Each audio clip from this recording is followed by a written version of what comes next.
What's up world, and welcome back to the channel. Today I want to talk about our boy Jake over at EVILLE Watches, his prototype. The final production should be out soon. But this watch, this thing's been passed around like a cold. Like my ex. So it's got some wear marks, it's got some scratches, but hey, it's a prototype. And that's what it's made for. To get it in the hands of reviewers, to get honest feedback so he can make adjustments before the final product comes out. Now, let's get some dimensions and some specs out of the way. You get a 43mm 316L stainless steel case.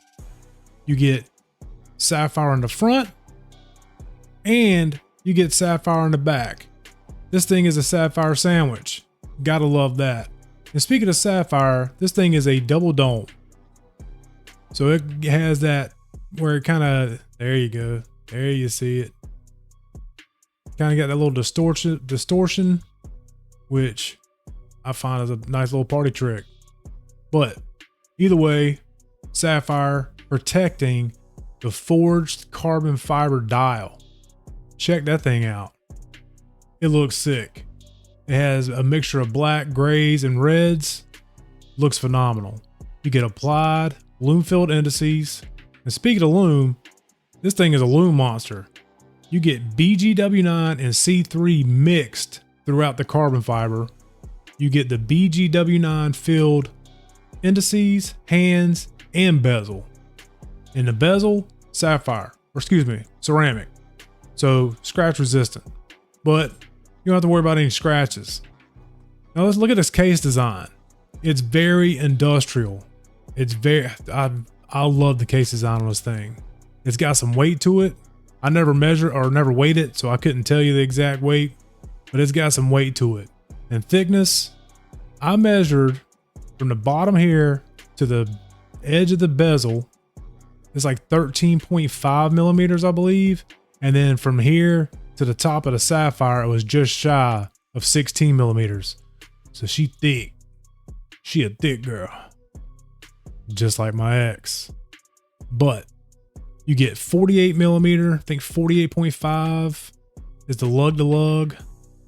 So this thing has plenty of wrist presence. And if you're like me, you're part of the big wrist syndicate, 48.5, that's that sweet spot. Now, check out the bracelet. Bracelet is beautiful and it has a lot of articulation. This thing can bend, just like my ex. But also you get a mill clasp and a glide lock, which is phenomenal. There's watches on here on TikTok that these people been dick riding that have $1,000 watches that don't have that, don't offer that. Also, screw pins for adjustment. Like I said, there's other watch companies on here that people have been dick riding the shit out of for the past 2 weeks, 3 weeks, and their watches don't offer that.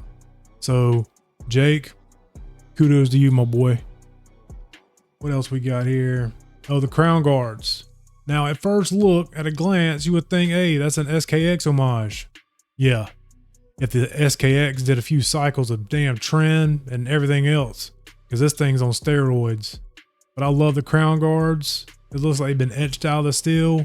It looks phenomenal. And the crown itself, I love the knurling. It's such an easy grip, easy to, unscrew, adjust your time, and reset it. And I absolutely love it. Also, I don't know if you checked out the knurling on the damn bezel, but that shit is sick. And it's so easy to grip. Even with my, as you can tell, my hand, I'm missing the muscle between my thumb and my pointer finger. So me turning a bezel on most watches can be a pain for me. But this one, it's effortless.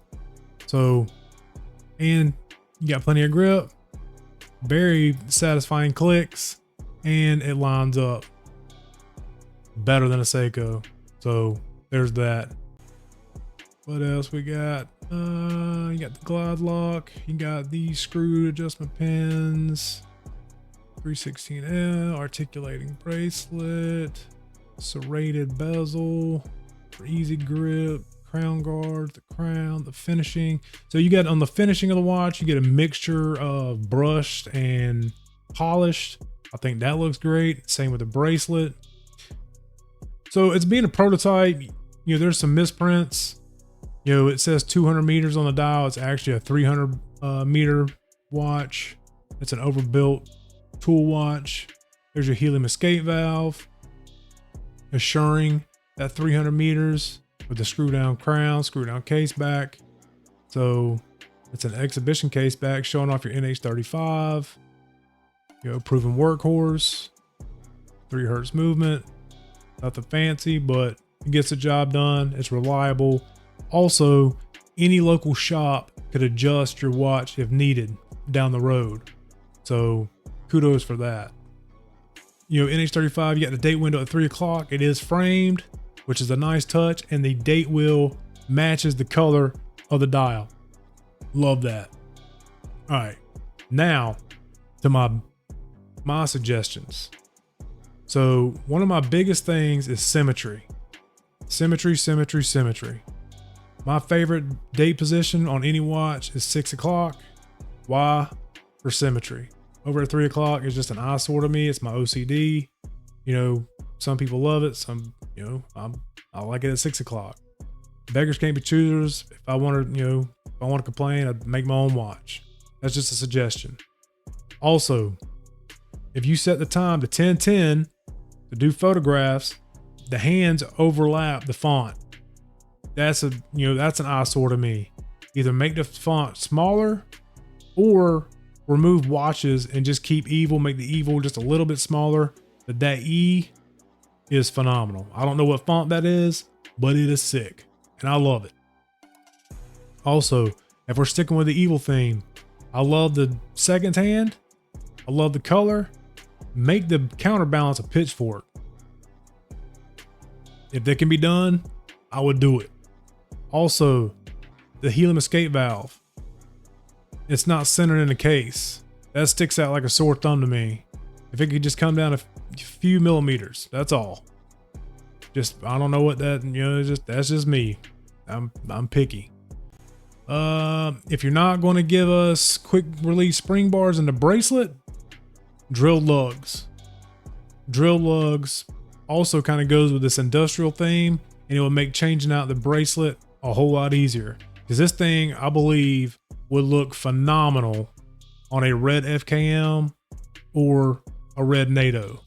So, and speaking of red, the red in the dial should be blood red, crimson red, or make the red as saturated as the second hand.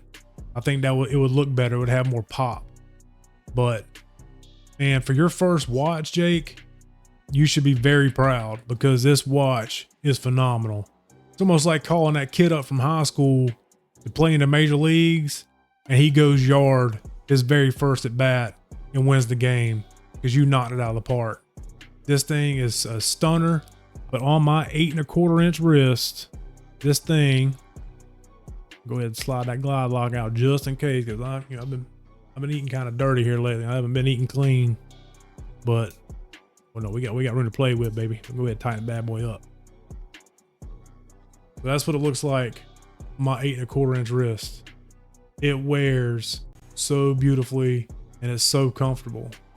But Jake, be very proud of what you're putting out. I can't wait to see the final production. This thing is going to be badass to see on everybody's wrist when they get them.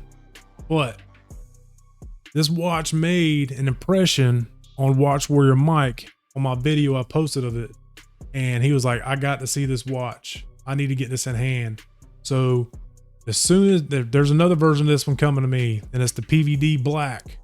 So as soon as that one gets in, I'm gonna do a quick unboxing of it, a quick video of it, photos, and I'm gonna send them both out probably the next day to Watch Warrior Mike so he can get his feel of it, you know, get his impressions of it. And then after Watch Warrior Mike, it's headed out to California to Sammy's wrist check, and he's taking out on the beat with him for LAPD. So I can't wait to see what kind of content he gets with this watch, with all the BS that he's got to deal with.